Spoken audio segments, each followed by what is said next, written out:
स्वागत है आपका अपना यूट्यूब चैनल शंकर जी के एकेडमी में। तो आज से 15 अप्रैल है, यानी कि आज से RPF का फॉर्म स्टार्ट हो गया ऑनलाइन होना।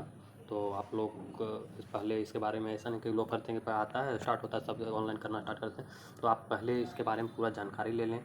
क्या है, कितना है वैकेंसी है, कहाँ भरना चाहिए। तो आप ऐसा ही कोई जोन नहीं भर दें, क्योंकि होता है कि कोई भी जोन लोग भर देते हैं, उसके बाद वहाँ का कट ऑफ हाई चल जाता है।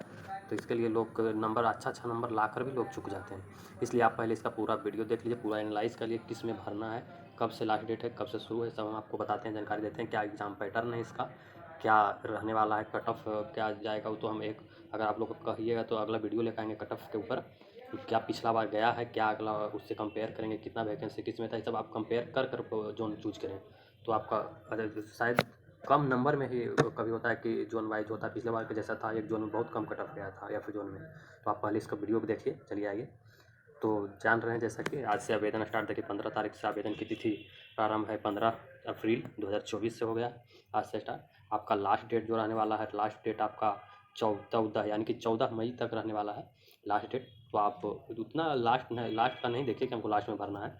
आप ये देखिए कि आपको फॉर्म 10 से 15 दिन के बाद भर देना है। तो आप पहले इसके बारे में सारा जानकारी, इसका आप लोग संशोधन के लिए भी टाइम दिया गया है, जो कि टाइम दिया जाएगा आपको 15/5/2024 से 24/5/2024 तक, यानी आपको डेट दिया जाएगा संशोधन के। उसके बारे में और कुछ है जो आपको हम बताते हैं, नीचे जानकारी देते हैं। तो चलिए आगे देखते हैं। आइए, आपका आवेदन रहने वाला कांस्टेबल का है, SI का भी स्टार्ट हो गया है, दोनों का तो लगभग सेम ही है सब कुछ। कोई उसमें कुछ एग्ज़ाम पैटर्न भी सेम है उसका। फिजिकल जो ये है कांस्टेबल का, वही उसका भी है। तो आप कांस्टेबल का देखिए, वो भी यही है। तो आपका पे लेवल 3 का वेतन रहने वाला है, और आपका पे लेवल जो है शुरू प्रारंभिक जो वेतन है वो 21,700 रुपये। लेकिन आपका HRA DA मिलाकर ये अच्छा खासा हो जाता है। तो आप इसके लिए नहीं देखिए, पहले सिलेक्शन देखिए कि आपको लेना है सिलेक्शन। आपका 18 साल से 28 साल तक है, और इसमें एक छूट भी दिया गया है, तो आगे आपको हम बताते हैं। लेकिन आप आयु सीमा देखिए, 1/7/2024 यानी 1/7/2024 से जोड़ा जा रहा है। यानी कि आप ये जानिए कि जिनका उम्र 3 महीना भी कम भी रहा है, वो भी फॉर्म भर सकते हैं, क्योंकि 7वां महीना से ले रहा है। आपका भी है 4था महीना, ले रहा है 7वां महीना से। तो आपका ये जानिए कि जिनका 3 मंथ अभी कम रहा है, उनका भी वो इसमें फॉर्म हो जाएगा, भरा जाएगा। तो आप नोटिफिकेशन देख लीजिएगा। चलिए, और देखिए महत्वपूर्ण सूचना क्या है, रेलवे ने क्या क्या इसमें देखिए। कोविड-19 महामारी के कारण एक बार के उपाय के रूप में निर्धारित आयु सीमा से परे आयु में 3 वर्ष की छूट दिया जा रहा है। तो आप इस जिनका भी जो उम्र है, उससे 3 वर्ष की छूट दिया जा रहा है। तो ये आप गौर करने की बात ये एक बार, सिर्फ इसी बार के लिए, हर बार के लिए नहीं है, कि केवल एक बार के लिए आप लोग को छूट दिया जा रहा है। तो आगे कितना छूट होगा वो आपको बताया हुआ है, आगे बताएंगे आप लोग को। तो चलिए, और ये सब आप लोग का काम के नहीं है, आगे बढ़िए। हाँ, आवेदन ऑनलाइन आवेदन होगा ये आप लोग। और आवेदन जमा करने की यदि कोई उम्मीदवार का, देखिए क्या कहा जा रहा है कि अपना खाता, आप जानते हैं जैसे कि आपको लोग को जो 500 रुपया कटता है, अगर कोई आप एग्ज़ाम में बैठते हैं, अगर एग्ज़ाम आप में बैठ जाते हैं, तो आपको 400 रुपया लौटा दिया जाएगा। तो इसलिए एक महत्वपूर्ण सूचना है कि खाता बनाएं अपना, और फॉर्म उसमें ईमेल आईडी मोबाइल नंबर सहित भरें गए विवरणों को छोड़कर, यानी कि ईमेल आईडी मोबाइल नंबर और आपका खाता जो आप अकाउंट नंबर दीजिएगा, उसमें आपका कह रहा है किसी भी विवरण और संशोधित बदलन या सही करना चाहते हैं, तो आप इसको छोड़कर, क्या समझे आप, ईमेल आईडी मोबाइल नंबर और अकाउंट नंबर को छोड़कर अन्य विवरणों में अगर आप कोई संशोधन करना चाहते हैं, तो उसका संशोधन का डेट है 15/5/2024 से लेकर 24/5/2024 तक आप कर सकते हैं। उसके लिए आपको 250 रुपया भुगतान करना पड़ेगा। तो आप ये गलती ना करेंगे, आप अभी ही अच्छा से सारा चीज़ देख लीजिए, अच्छा से आप खुद बैठ कर वहाँ अच्छा से भरवाइएगा, ये नहीं कि गलती हो जाए। आप ये सब गलती मत कीजिएगा कि दोहराना पड़ जाए आपको। ये सब फिर दोबारा देखिए रिपीट किया गया है कि खाता बनाएं, ईमेल आईडी या मोबाइल नंबर सहित भरे गए विकल्पों में कोई बदलाव नहीं किया जा सकता है। तो इस चीज़ में आपका बदलाव नहीं होगा, इसलिए आप ऐसा गलती नहीं करें कि हमें फिर दोबारा भुगतान करना पड़ जाए। चलिए, आपका 24 तक भुगतान के होगा, संशोधन की डेट दिया जाएगा। चलिए, प्रथम चरण आ जाइए, देखिए क्या होगा। प्रथम चरण में आपका, जैसे कि जानते हैं, ऑनलाइन एग्ज़ाम होगा, CBT एग्ज़ाम यानी है ऑनलाइन एग्ज़ाम होगा। CBT एग्ज़ाम उनके प्रदर्शन के आधार पर पुरुष एवं महिला भूतपूर्व सैनिक प्रत्येक संवर्ग में रिक्तियाँ, यानी कि जो पद आपका निकला है 4000, 228 उस पद का 10 गुना आपको एग्जाम फिजिकल के लिए बुलाया जाएगा, पीईटी यानी शारीरिक माप के लिए बुलाया जाएगा। 10 गुना रिजल्ट दिया जाएगा आपका, 10 गुना रिजल्ट दिया जाएगा उसका। जैसे कि आप देख सकते हैं कि जितना वैकेंसी है, तो आप कहने का मतलब हो गया 4208 पोस्ट है, इसको आप गुना कर सकते हैं 10 से, यानी कि इतना आपको, यानी कि 4000 रहेगा, इसको 80 कितना, यानी कि आपको 42,080 रिजल्ट दिया जाएगा आपको सीबीटी के, और फिजिकल लिए बुलाया जाएगा, तो उसे 10 गुना दिया जाता है। उसके बाद आपका एग्ज़ाम शारीरिक दक्षता होगा। चलिए आयु को देखिए, गणना साफ साफ लिया गया आयु की गणना 1/7/2024, आयु की गणना निर्धारित था 1/7/2024, आप देख सकते हैं कि निर्धारित है 1/7/2024, लेकिन कुछ यहाँ देखिए कि आयु सीमा में छूट दिया गया है, तो इस बार इस छूट को बढ़ाकर आपका कर दिया गया है। जो पहले था 18 से 25 उम्र, आपका 18 से 25 था, लेकिन उम्र को 3 साल के लिए एक्सटेंड किया गया है इस बार 3 साल के लिए एक्सटेंड किया गया, और आपका कर दिया गया 18 से 28। तो इस बार के लिए जो इनका भी नहीं हो पा रहा था, तो आपको मौका मिला है, आप चूकिए नहीं, मेहनत कीजिए कसकर, और इस बार सिलेक्शन आपको लेना ही लेना है। 3 साल के लिए छोड़ दिया गया, देखिए साफ लिखा हुआ। ऐसे कई उम्मीदवार जो आयु सीमा के ऊपर कर चुके हैं, जिनका आयु सीमा पार कर चुका है, कोविड-19 महामारी के लिए उन्हें 3 वर्ष के, देखिए है ना, 3 वर्ष के छूट दिया जा रहा है। तो चलिए आगे और बढ़ते हैं। तो आप लोग का सुनहरा मौका मिल गया है 3 वर्ष के, इसमें देखिए बताया हुआ है कि अनुसूचित जाति अनुसूचित जनजाति के लिए 5 वर्ष की आयु सीमा छूट हो गई है, 5 वर्ष प्लस कर लीजिए, वो निर्धारित था उससे 5, और फिर अन्य पिछड़ा वर्ग के लिए 3 वर्ष का है। भूतपूर्व सैनिक उम्मीदवार जिन्हें तो उनके लिए भी 3 वर्ष का है। और भी आप पढ़ लीजिए जो आपका काम लायक है, इतना इम्पोर्टेंट था। चलिए आइए शैक्षणिक योग्यता आप देख लीजिए, आपकी योग्यता क्या होनी चाहिए वो देख लीजिए। निर्धारित पद की योग्यता, ऑनलाइन आवेदन जमा करने के उम्मीदवार के पास अंतिम तिथि 14/5/2024 अंतिम तिथि आपका है। तो जैसा कि हम बोले, अंतिम तिथि का आपका वेट नहीं करना है, आपको इसी मंथ के लास्ट तक आप ऑनलाइन कर दीजिएगा। परीक्षा के शुल्क देखिए, आ जाइए परीक्षा शुल्क। तो परीक्षा शुल्क आप जैसे जान रहे हैं कि आपका सभी वर्ग, यानी कि नीचे क्रम संख्या 2 में लिखे छूट प्राप्त है, यानी कि नीचे क्रम संख्या 2 है, या इसमें अनुसूचित जाति अनुसूचित जनजाति भूतपूर्व सैनिक महिला अल्पसंख्यक या आर्थिक रूप से पिछड़ा वर्ग, ये ईबीसी यहाँ ईबीसी देखिए लिखा हुआ है, ये सब के लिए 250 रुपया दिया गया है, ये सब के लिए 250 लगेगा।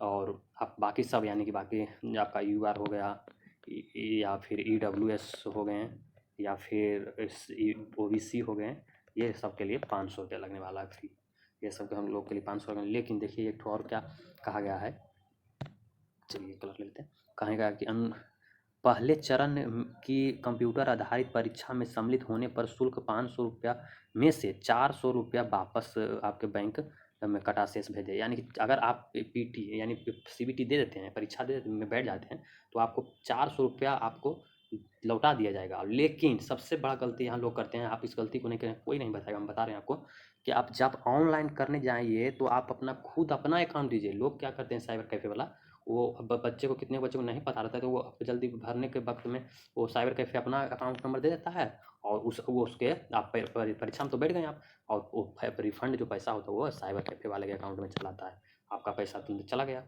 तो इसलिए आप गलती नहीं करें, और आप अपना अकाउंट लेकर जाएँ। अगर नहीं भी जोड़े, वो अपना बोले बीच फॉर्म में, तो आप बोलिए कि हमारा अकाउंट भी है, हमारा अकाउंट दे दीजिए, तो आपको 400 रुपये लौटा दिया जाएगा, और 250 ये लोग को भी 250 रुपया का 250 रुपये लौटा दिया जाएगा। तो ये गलती आप नहीं कीजिए, साइबर कैफ़े वाला बहुत कितना धोखेबाजी कर लेता है। भुगतान करने के लिए देख दिया गया है कि आप इससे ऑनलाइन कर सकते हैं। परीक्षा के शुल्क आप लोग को बता ही दिया गया है, जैसे कि 400 रुपये यानी लौटा दिया जाएगा, उन लोग को 250 रुपये लगता है। यानी बैंक चाहिए, देखिए क्या क्या चाहिए आपका, इतना चीज़ आप लेकर जाइएगा ऑनलाइन वक्त। बैंक का नाम चाहिए, खाता धारक का नाम चाहिए, खाता संख्या यानी अकाउंट नंबर चाहिए, और IFSC कोड चाहिए। इतना चीज़ आपको लेकर जाना है, और इतना चीज़ दे देना, आपको पैसा लौट जाएगा। चलिए, रेलवे की यही एक खासियत है कि आपको पैसा लौटा दिया जाता है। चलिए और आगे की जानकारी देते हैं जो आपके लिए ज़रूरी है, वो बता दिया जाता है। भर्ती प्रक्रिया आ जाइए, भर्ती प्रक्रिया को देखिए कि क्या रहने वाला है। सबसे पहले आपका जानते हैं कि ऑनलाइन टेस्ट होगा, CBT यानी भर्ती प्रक्रिया। यहाँ देखिए, फर्स्ट में आपका कंप्यूटर टेस्ट एग्ज़ाम होने वाला है, उसके बाद आपका शारीरिक दक्षता होने वाली, PET होने वाला है, शारीरिक दक्षता होगा। उसके बाद DV यानी कि डॉक्यूमेंट वेरिफिकेशन होने वाला है। 3 चीज़ होने वाला है। तो आइए और क्या चीज़ पूछा जाएगा, योग्यता क्या चाहिए, तो आपका योग्यता 10वीं पास होनी चाहिए, कांस्टेबल के लिए 10वीं पास है।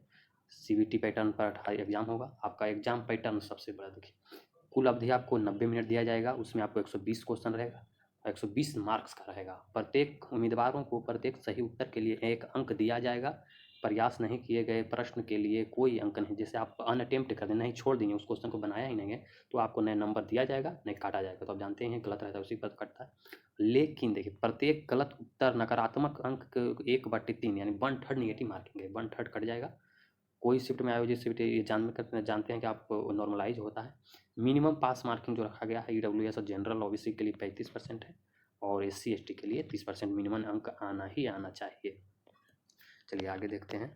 उसके बाद सीबीटी पाठ्यक्रम, हाँ सबसे बड़ा ज़रूरी है कि आप लोग एग्ज़ाम की तैयारी कैसे करें। सबसे एग्ज़ाम की तैयारी के लिए सबसे बड़ा चीज़ है कि आपका सिलेबस पर कमांड होना चाहिए, और फालतू फालतू नहीं आपको पढ़ना है। केवल जो नोटिफिकेशन में दिया गया है वही आपको पढ़ना है, वही उसी का समग्र अध्ययन करना है, बार बार उसी का अध्ययन करना है। आप मैथ पकड़ते हैं तो पूरा मैथ ही बनाना चालू कर देते हैं, तो वैसे आप नहीं पढ़िए। आपके पास लिमिट टाइम है, आप स्मार्ट स्टडी कीजिए, आप स्मार्ट तरह से पढ़िएगा, आपका सिलेक्शन जरूर होगा। आप सब कुछ पढ़ने लगे नहीं होगा। देखिए अब क्या ज़्यादा टाइम हो रहा है, जल्दी हम इसको खत्म करते हैं।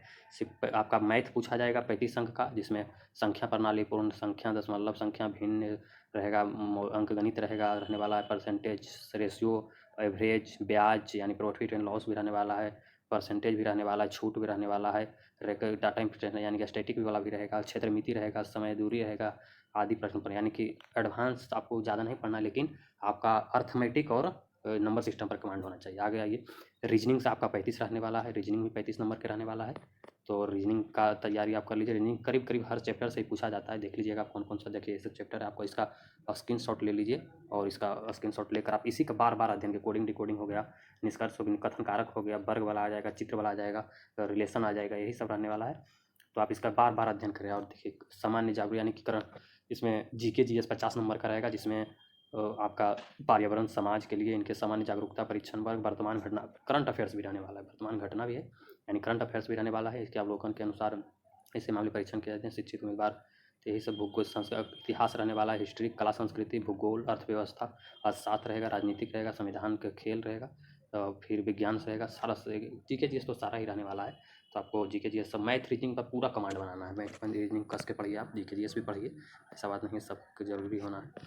शारीरिक दक्षता पीटी आपका हो जाएगा, जैसा कि बता दिया गया आपको कि 10 गुना रहेगा, 10 गुना एग्जाम से में बैठेंगे, उसी को 10 गुना रिजल्ट आएगा, तो उसी के अनुसार आपका पीटी होगा, दौड़ हो जाएगा यानी कि।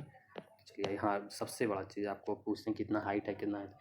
देखिए कांस्टेबल पुरुष के लिए दौड़ 2 तरह का है, एक 1600 मीटर, एक 800 मीटर है। तो 800 मीटर देखिए 800 मीटर है जो वो महिला के लिए है, तो पुरुष के लिए है 1600 मीटर 5 मिनट 45 सेकंड में आपको पुरुष के लिए है।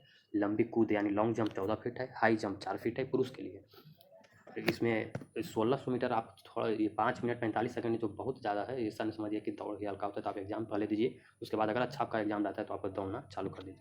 महिला के लिए 3 मिनट 40 सेकंड में 800 मीटर है, और लंबी यानी लॉन्ग जंप 9 फीट का है, और हाई जंप 3 फीट का है।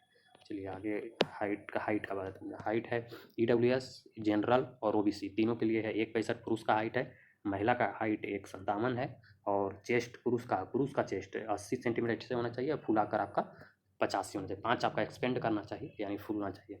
एससी एसटी का जो है पुरुष का हाइट 160 है, महिला का हाइट 152 है, और जो आपका इसमें 76.2 चेस्ट है। ये चेस्ट केवल पुरुष के लिए ही होता है, क्योंकि देखिए लिखा है ओनली फॉर मेल, यानी कि केवल पुरुष के लिए चेस्ट है। चेस्ट और फुलाकर होना चाहिए 81.2। चलिए अन्य गढ़वाल, ज़्यादा गोरखा, मराठा इस सब के लिए आपका हाइट जो है 163 है, और 155 महिलाओं के लिए, एक पुरुष के लिए 163 आप देख लीजिए। चलिए आगे और जानकारी आपको चलिए दे देते हैं। हाँ आगे ये आपका जोन है, किस जोन में क्या वैकेंसी है। तो आपको अगर चाहिए कि किस जोन में कितना वैकेंसी, अगर तो आप कमेंट कीजिएगा, अगला वीडियो हम लेकर आएंगे कि किस जोन में कितना वैकेंसी है इस बार, और किस जोन में पिछली बार क्या था, आपको दोनों को कंपेयर करके देंगे, और किस जोन में कितना पिछली बार कट ऑफ गया था इस बार, तो उसी हिसाब से अगर आपका चाहिए आपको तो आप कमेंट कीजिएगा सब लोग, जरूर हम अगला वीडियो ही लेकर आएंगे। चलिए इसको शेयर कर दीजिए, तो अच्छा लगा हो जानकारी तो आप सब्सक्राइब जरूर कीजिए, ताकि और भी नोटिफिकेशन हम अच्छे से वीडियो आपके लिए लेके आएँ। तो आप सब्सक्राइब कीजिए जरूर। जय हिंद। दोस्तों का शेयर कीजिए। जय हिंद।